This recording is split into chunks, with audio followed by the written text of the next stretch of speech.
Hello, everyone. Welcome back into MLS Digest. Camille here. We're here to preview Week 19 of MLS action with 13 games on this coming weekend slate. And with the Club World Cup and Gold Cup starting up, a lot of players are out for international duty and coming back from other friendlies and such from the most recent international window. So a lot of players out for Gold Cup with the CONCACAF teams going into action, and then also with the Club World Cup for at least the group stage. It'll be Inter Miami, LAFC, and Sounders not being available for MLS play. We'll see how far any of them progress, if any can get past the group stage. But for the time being, we're going to see primarily 13 match slates since these teams are out, and that leaves one team on a bye as well as for most of these slates to make things even. And in week 19, that's Toronto. So Toronto's not part of this slate either. And this is also the earliest a slate has started. We get one Thursday game and one Friday game before 11 games on Saturday. And that has just not been the case. We've seen midweek slates on Wednesdays, and then the schedule has expanded a little bit to feature a little bit more spread out on Saturdays and then adding 2 or 3 Sunday games. But we haven't seen something like this all season. So this video is coming out a little late just due to the fact that a little late for what this schedule is, because we have that one game Thursday, which is NYC Atlanta, before Friday's game Portland versus San Jose. So, by the time you see this, Thursday's game will probably be decided, but we'll include that as well in what we cover. We're going to cover all the games. And like I said, a lot of players out for various reasons since it is the summer schedule and MLS plays through it. So, going to get you info on rosters, everyone who's available and who's not for these teams. It's going to be crucial for these teams with trying to manage all of that. And then also, of course, predictions and some best bets in there. Before we get into that, please make sure to like this video and subscribe below if you're new to the channel. We're looking at 400 subs, and we hope to hit that soon. I really appreciate your support. So we start the slate with Thursday's very early match, and this is actually one that I think will be affected by the fact that these players are missing because it's so much earlier than normal. We haven't had a Thursday match all year. And for example, for Atlanta, you have Latelath and Lobjanidze as a couple players who were on international break and played matches either Monday or Tuesday, and you only have a couple days to get back into the swing of things with your team, and after playing minutes on break. So it's not like you have until Saturday to kind of get back with the group and all this. So I don't know really how that's going to take its toll in terms of their availability. But as a whole, Atlanta is mostly healthy outside of Muyumba, who's been injured for several games now. And then for NYC, mostly youth players who have been gone, who haven't been getting a lot of minutes in terms of like playing for youth international teams. So that's not really anything of note. Then you also have Matt Freese and Alonso Martinez, two key components of this squad that outside of that is really lacking of talent, and especially big kind of money signings, because they only have the one DP, and they're gone for Gold Cup actions. So you're going to have a backup keeper in Alonso Martinez, one of the top 2 attackers on this team, the goal scorer, the number 9, of course, and that's a big loss on both ends. So this is one that I think is going to be kind of hard to predict as far as lineups go, especially from Atlanta's end, because even though they are healthy, it's about kind of that international break, and the fact that this is much earlier than they're used to, getting back and expected to play, another MLS game after being on break. So the fact that it's also, NYC at home, Atlanta's one of its few wins of this season was that shootout where they came back from 3-1 down at home to beat NYC. And then, Atlanta's just not a great team overall on the road, especially. I think this is just one of those weird games in this weird situation that, once again, NYC being at home on their advantageous, unique home advantage is just going to find a way to pull out a win. I have no backing for that, but, this is kind of a weird situation we find ourselves in with this matchup being when it is and with all the context surrounding it. So I don't think it's going to be I think it's going to be far from a pretty game, but I think NYC wins 2-1. We move on to Friday's game, which is Portland Timbers hosting San Jose Earthquakes. These teams have met a couple of times this season already, and San Jose has gotten the better of Portland both times, beating the brakes off them in San Jose in normal MLS play, and then they met an Open Cup which ended in San Jose's favor in extra time, and now the Earthquakes are in the quarterfinals of the Open Cup. And the Timbers were one of those few teams that played last week on that very short slate. San Jose got some extra rest, and both teams coming off actually their most recent game against St. Louis, but differing results. The Timbers came back with a late goal on a set piece to extend their home unbeaten streak, so I think it's like 9 or 10 now. The Earthquakes coming off that loss to St. Louis when they were heavily rotated from midweek. So the injury and player availability situations for both these teams are pretty straightforward. For Portland, Kamal Miller, one of their top center backs, out due to being in Gold Cup with Canada. And then you also have Jonathan Rodriguez, who has been really productive for this team since coming last summer. He has been injured for most of the season, and since the couple games he's came back and played off the bench, I guess he injured his knee again. And so he's going to have surgery. And it's season-ending surgery, so they're going to put him on the equivalent of IR, and they'll be able to actually sign someone else as far as a DP or something like that goes in the summer, currently, when the window opens. But we'll see what they do there. But Phil Neville has said on top of that they're going to be running Mora and Kelsey, their two strikers who have been really flip-flopping starts. He's going to be running them out together now. So that's going to be a change of formation. And this team has talent, obviously an abundance of talent regardless. But they have been kind of dropping off the level in terms of, the numbers on the attacking side of things. And, some of their wins recently as well, even though they now have, I think, a 9-10 match unbeaten run at home.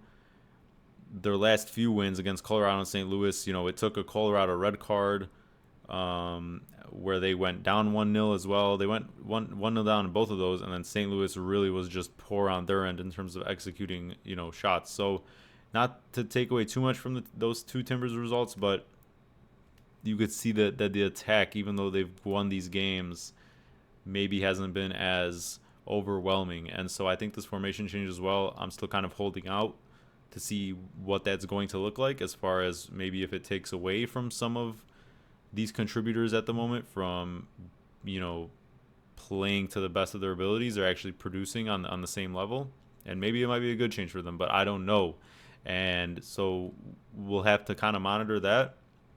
And then from San Jose side of things, they got that extra rest, since the Timbers were one of those few teams playing in the very short slate last weekend.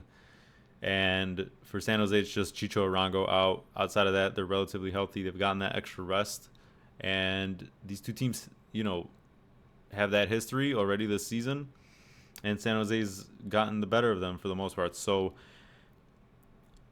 I think this one, San Jose's style usually has tended to lead to some really high-scoring games, but sometimes we see when they're either on very little rest and have to rotate, or a lot of rest, that usually maybe we get some surprising results. And I think this might trend just to be a little bit more on the lower scoring side of things, and I think the Quakes will at least get a point out of this one, because I think there's just a little bit too many question marks around the Timbers, and I'm not fully confident that they can get revenge on the Earthquakes here. So I'm going to go for a 1-1 draw. We move on to the start of Saturday's slate, which features 11 games, and the first one is St. Louis against LA Galaxy. And St. Louis has, to me at least, looked a little bit more positive in terms of just bravery on the ball, in possession, under this interim head coach since Melberg's been fired. And you saw, even though they lost that Portland match, and that they're still very, very vulnerable defensively, that they're actually just a little bit more sure of themselves on the ball. They can actually move the ball through the lines a little bit better. And you saw some really good opportunities for this front line in behind in that Timbers match. And unfortunately, just the finishing wasn't there. And while that has been a theme for St. Louis this season, I think the chances and the opportunities are there for them. And, on another day, hopefully, they would finish those chances. And they also, in that first game back, beat San Jose. Granted, it took a last-minute penalty to get over the line there. But I think at home once again, and the fact that they're playing the Galaxy, who have been horrendous all season, and are just really, it's almost impossible for them to keep clean sheets, and add to the fact that the Galaxy got extra rest from last week while St. Louis played, and that really doesn't, so that helps the fact that they're traveling here, and the fact that in their last game they finally broke this insane streak to start the season and got their first one against RSL. I'm going with, for our first best bet, both the score and over 2.5 at -115. So I'm expecting goals in this one. Galaxy have gotten Paintsel once again back. Peck, Nascimento actually started, I believe, last game. So we'll see if he's in line for another start or if it's Ramirez. But regardless, Royce is also expected to play, from news I saw today, Thursday, per Greg Vanney. So he seems like he's recovered from his injury and should be potentially even starting, despite the fact Cerrillo's suspended for this one in midfield. So I think there's positive signs from both teams from an attacking standpoint recently for both of their unique kind of situations. And yeah, I think this matchup anyways has seen goals. When they met earlier, it was, I think, 3-0 St. Louis, though, on the road as part of the beginning of what has been a terrible season for the Galaxy. But I think both can contribute here, and I think St. Louis specifically is trending in the right direction to kind of convert on their end, because for the Galaxy, we know that they can certainly ship goals to anyone, and being on the road here as well, that definitely hurts them. So I like the price here. I like the opportunity and the spot specifically for this. I think this is one where both can really show, that they've been improving a little bit better, and I'm going to take that risk here. Next up, we got the Crew hosting the Whitecaps, and for the Whitecaps, it didn't matter that, they were dealing with whatever sort of food poisoning and the really bad down of losing and getting it handed to them in the Champions Cup final, because they, despite having so many players out due to international stuff, beat down on the Sounders at home, and with basically a B/C squad, are still getting the business done and make no excuses for themselves under Sorensen. So the Crew as well, on a very bad winless streak at the moment, obviously also getting handed it to them by Miami, but they also have that extra rest going into this. They're at home, and so this sets up for a really interesting match, because the Crew are going to be down to their third string keeper with Schulte and Hagen both on international duty, or even if I believe Hagen's in Gold Cup as well, and then other players returning from international duty from the short window, not that they're in a Gold Cup or whatever, and other kind of players injured on that back line. So it's kind of going to be maybe not a full strength back line, plus not your first choice goalie, but then you get basically your full attack here on, additional rest since you didn't play last week. Against this Whitecaps squad traveling, they still have all these players out, like Brian White, Adekugbe, and a couple other midfielders on international duty, but they still have the depth and the reserves besides this to, at least put in an actual effort, and they are not treating any game lightly at the moment. So the Crew have had some finishing problems, and meanwhile the Whitecaps are dealing with this unique situation, but I think this game will tend to be a little bit more open than maybe some other people might expect. And so I'm going with, for the second best bet here, it's going to be a 2-leg bet, but for the first leg we're going with over 2.5, and I was debating between just making this a solo play with both the score as well adding to this, but I kind of want to avoid potentially getting burned by one of these teams running away with it. I feel like there could be potential for like a 3-0 Crew win, to be honest. But I think this game will be pretty open regardless. I expect both to contribute anyways, but I'm going to just not vie for that kind of a specific, selection. And I do favor the Crew in this one. They are the favorites anyways. And they, this is one that I could see going, honestly, many ways, just due to the fact that the Crew are in poor form as well. But I'm going to favor the Crew to win this one. But for the bet, first leg of it, I'm going to go with the over 2.5. We move on to Austin taking on the Red Bulls, a cross-conference matchup here. And this is maybe a little bit later on the slate, but we're doing this in order since it is part of our second best bet with that Crew Whitecaps game. And this is going to be the second leg for it. And I'm taking Austin on the double chance, or plus 0.5, to combine that with the Crew Vancouver over 2.5. And we're going to be getting plus 116 combined odds here.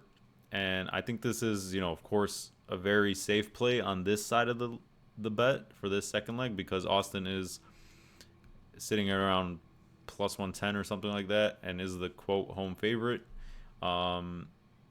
against this Red Bull side that to me is just super inconsistent. Now Austin, of course, aren't world beaters by any means. They have some of the lowest they're one of the lowest scoring teams in the league, but at home, even though Austin has been getting a lot of draws, they're 3 wins, 4 draws, and 2 losses at home. It's they kind of live on the edge in terms of their score lines, right? It's usually 1-goal games, literally just 1 goal in the game, or results decided by 1 goals when it is one team winning or losing. But that's not a terrible home record when it comes to our bet here. And then the fact that the Red Bulls on away have been pretty abysmal, with just 1 win in 8 road games, 1 win, 2 draws, 5 losses. And so I think honestly last week's game and win at the Rapids for Austin while Red Bulls had the break, I think that honestly might actually help them here just stay in form. And they are getting a little bit healthier now with Pereira coming back. Cascante's still dealing with his own injury. But regardless of that, Uzuni should be coming back from international break in time for this. And, everyone's been pretty healthy, and it seems like Brandon Vasquez is kind of especially getting Boanga status in terms of like the fact that he literally just plays full 90s and has really, I don't think he's missed more than 1 game this season just in terms of like rest, and he hasn't been injured, of course. So these guys just go out there.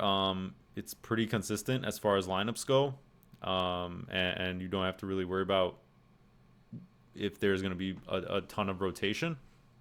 And once again, they haven't been, of course, they've been far from a good attacking side, but defensively they've been very, very solid at home, and they rarely lose. So we're getting this double chance here to combine things, and the total for this game is set at like 2.25, which is super, super low, which is obviously probably expected to be a low scoring game. But I think Austin has enough to just honestly even win this match, as they should as home favorites. Red Bull's dealing with injuries to both fullbacks and other players coming back as well from the break, and other youth players who they rely on as depth, including Bogac at the under 21 Euros. So you're really not going to have that much of depth in this game available, and it's going to have to be one of Choupo-Moting and Forsberg stepping up, which has been, it's been here and there. And on the road, once again, they only have 1 win this season. I think Austin actually being a little bit more fresh in terms of playing together during this a bit of a break for most teams actually might be helpful. And at home, I like the chances of them, just avoiding a loss. So I think it's really good odds for what we're getting combining these two. And this probably will be an ugly game, but Austin should survive and at least get a point. Next up, it's an Eastern Conference matchup between 2 teams really in really contrasting form. And the Revs take on Cincy in this one. And the Revs continuing this really good unbeaten run, beating Montreal a couple of weeks back. Meanwhile, Cincinnati in a 4-match winless streak at the moment, and the defense has been a key part in why they're not pulling out some wins recently, because you had that injury to Haglund, and then now you have, just as well due to the international break, you have Miles Robinson out for international duty, and then Miazga dealing with a bit of an ankle knock, and then Hadebe on international duty as well. He should be returning in time.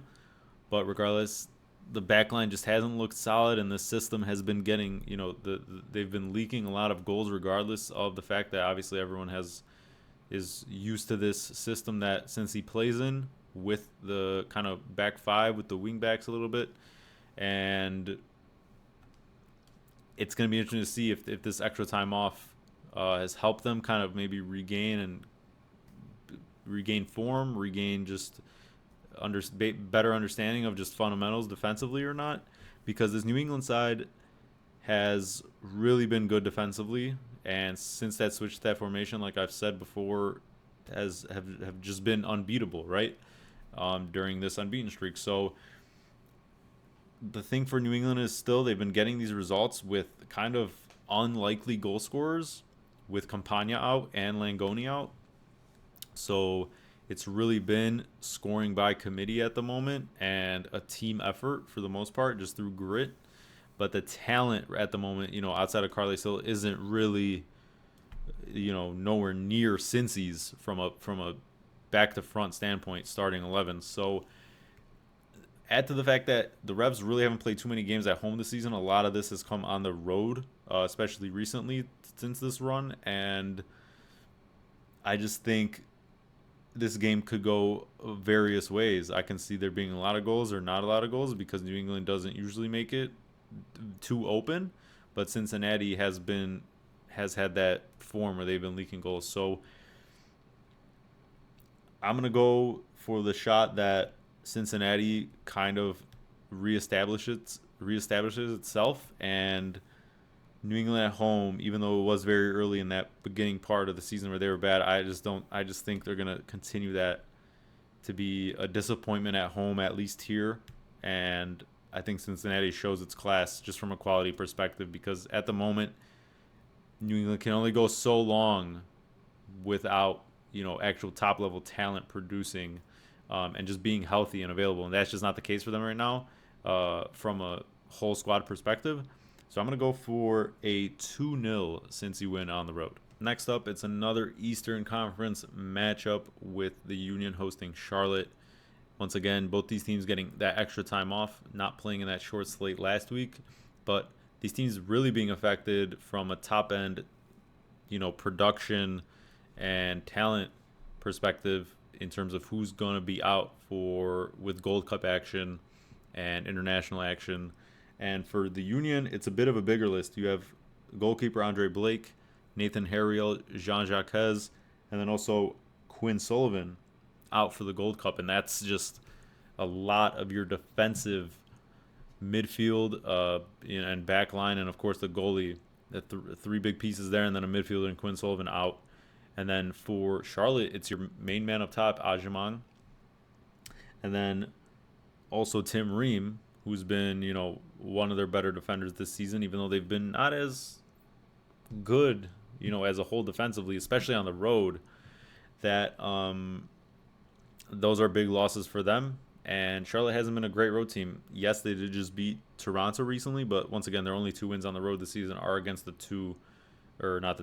two Canadian teams in terms of Toronto and Montreal. So it's hard to tip them for a road win here. Just because of who they're missing. I think the Union are just a little bit deeper from, can they handle a couple losses to the team and dealing with depth. But at the same time, that backline is going to be very thin, and it's going to be hard for either team to kind of be kept out of the net, I feel like. But I still can't trust Charlotte on the road. So I think this one has that potential to be a little bit more open due to just a couple new players coming in on both back lines and kind of just maybe not meshing on a chemistry level, communication level. But I'm still going to favor Philly to at least get a point out of this one being at home. They've been practically unbeatable there. And so, once again, I think it has potential for goals, but it's hard to really see how this one plays out, how each team deals with so many key components being out. So I'm going to go for a 2-2 draw. Next up, we stay in the East, and it's the Fire hosting Nashville. And the Fire, one of now 3 teams to score 7 goals in a game, but they were also the ones that got scored 7 against. So they're the only team this season, at least, to score 7 in one game and then give up 7 in another. And the one they gave up 7 to was when the last time these two teams met, and it was Nashville winning 7-2, I believe. And so this is going to be an interesting rematch. It's obviously the former U.S. national team coaching staff members going against each other, with Berhalter against Callahan, and these differing, I guess, setups and tactics. And for the Fire, of course, they're missing Chris Brady due to the Gold Cup, and then also Kawame dealing with an injury, and then also Kuipers, who didn't play last game due to a kind of a lately reported injury. He's been training, so I think that was just a one-game thing. But on the flip side, it seems like Zinkernagel is going to be out for this game, hasn't been training, and it's kind of seems like, based on what I've seen reported, like a scheduled kind of break and load management, essentially, for lack of a better term, to take from the NBA. But so you're probably going to see Haile Selassie, who made a start last game and scored, and just was everywhere, as well as most of the Fire team in that game against DC. He's going to be probably on the right with the front 3 of Bamba, Kuipers, Haile Selassie, and then Gutierrez. So once again, this Fire back line, and with a backup goalkeeper, Chris Brady has been saving them from even shipping more goals. That Fire back line and defense is going to be thin, and they don't change the way they play, really. Outside of a few 0-0s, just even in those games, there have been chances that just haven't been converted, and unlucky instances. Like outside of those 2 games, once again, they just have so many goals in them on either side of things. And for Nashville as well, Walker Zimmerman's going to be out, even for Gold Cup. He only came back for a handful of games almost from that really bad head injury, so they're going to be missing him once again. And this team, just immediately without him, is obviously more likely to concede goals and just be in question for being defensively solid and getting results. So really, this game for me, once again, has goals written all over it. With the extra rest for Nashville, Chicago coming off that 7-goal performance, even though they did play last week, I just don't see how this diverts from the path that especially Chicago games have been all season long. And we've seen that even with a bit of a rotated lineup from the international call-up last week, they just scored 7. Granted, it was DC, but regardless, it's just in the nature of their play style. And so that means there will be chances, and it's all about the finishing. So for the third best bet, I'm going to go with the over 3, and it's a good price. I mean, I feel like this should be a push at worst once again. And, maybe one team runs away with it again, like Nashville did last game. But honestly, this should be more of an even game in terms of the scoring contributions. And I just see no reason for this to be anything unlike what we've seen from these 2 teams. Next up, it's a very rare meeting between the Dynamo and Montreal, a cross-conference matchup. And the Dynamo are a team that I just really have trouble figuring out when it comes to predicting their results. I've bet against them a lot and gotten burned.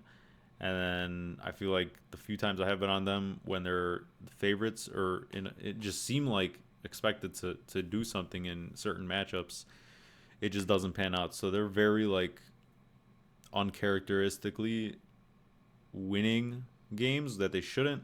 And then, when they're in favorable situations, they just don't do what you expect them to do, right? So it's a really hard team to read, and it's not a team I really want to kind of continue being involved in from that side of things. But here they're, of course, home favorites against Montreal, a team that's only won 1 game all season, and Montreal just looks completely bruised and battered once again here, because you have Waterman and Saliba and Vrioni all suspended, whether that be on yellow cards or for Vrioni a red card last game when they lost 3-0 to New England at home. And then you also have Bryce Duke, and then Herbers, and potentially Visant, all injured in that attacking midfield. And so it's really just, I just really don't see where you're getting this offensive production outside of Caden Clark or Owusu randomly having a really good day. And this Houston side is really only missing Jack McGlynn. So, while they should just simply handle business, they did go to NYC on a very loaded schedule and travel and win 3-0 before losing 3-1 to Kansas City immediately after in a favorable spot for them. So I just don't know with this team. I think they're deserved favorites, but it's probably going to be like sweatier and more complicated than it should be for them to just simply get 3 points in this game. And I just really want no part of it from a betting perspective. So I'm going to call this one 2 or 3-0 for Houston, but Montreal seems like, just out of the blue, especially with how Houston operates, they could certainly pull off and record some kind of upset in this game. Move over to the western portion of the slate for the most part on Saturday, and it's Kansas City taking on Dallas, and it was Dallas getting the better of Kansas City when these two teams met in Frisco earlier in the season. And before that loss to LAFC last week out, as KC was one of the few teams playing in the Week 18 slate, before that loss, they were getting some really good results and also went one up on LAFC. And they've just been a very hard team to beat as well with this interim manager as well since firing Vermees.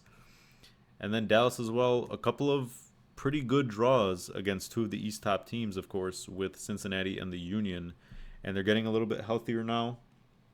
It's really only Show out since his nation is still in that African Kofasa Cup since they advanced, Angola, I believe. And then Abubakar suspended from cards on that back line. So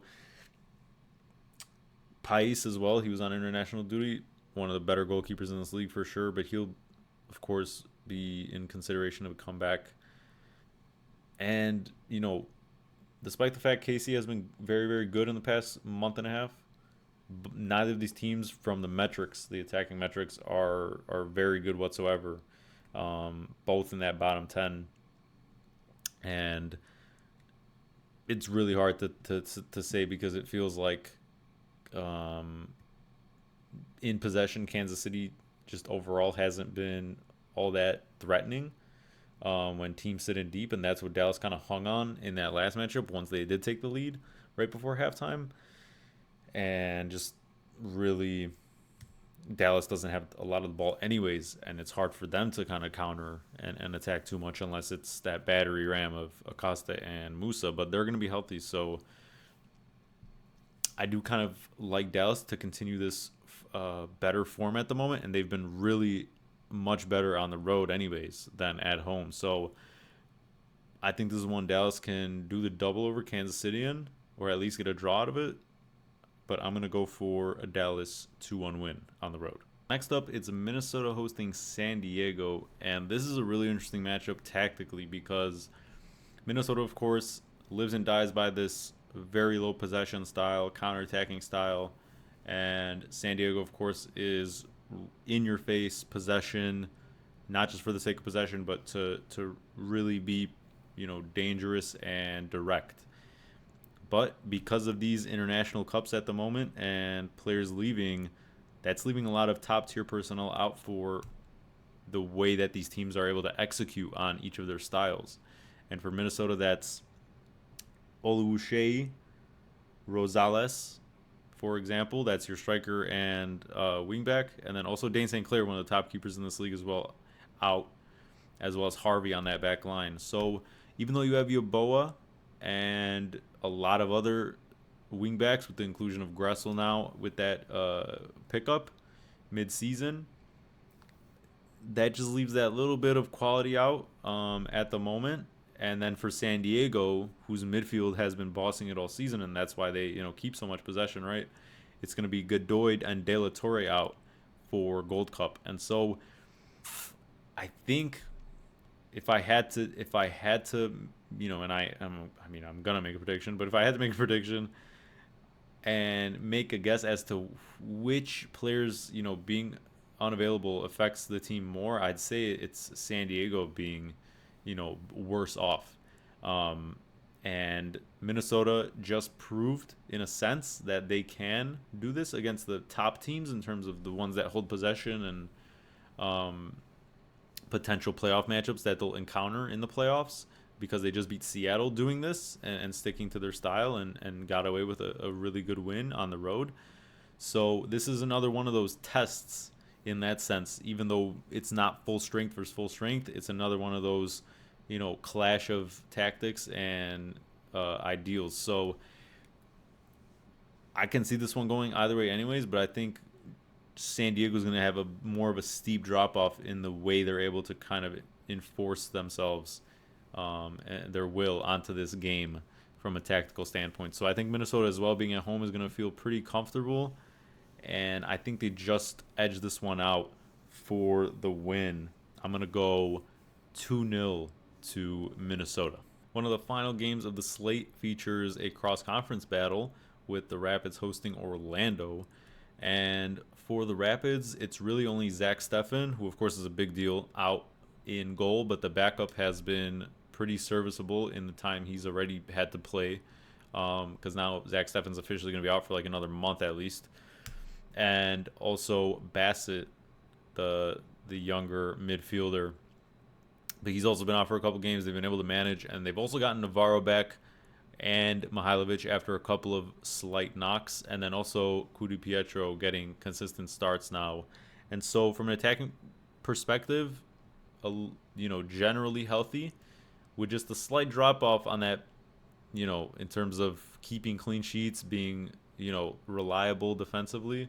And this backline that on paper I feel like should be pretty good just hasn't, kept it together. And maybe that's been a result of this team not being able to really retain the ball a lot and have a lot of possession. And so they've just been under far more pressure, having to defend and cover for each other. And it just hasn't worked out.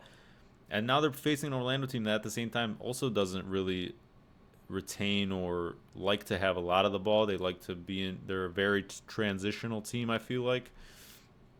And for Orlando, it's really only going to be Alex Freeman, of course, the young U.S. team player out for Gold Cup, who's made the senior team call-up.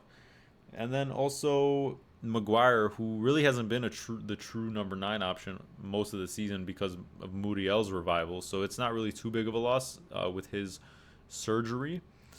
And then you have other players coming back from international break where it should be no problem for them to just be ready and slide back into the team since, it's a normal recovery time since they played over the last weekend or like up until Monday, Tuesday max.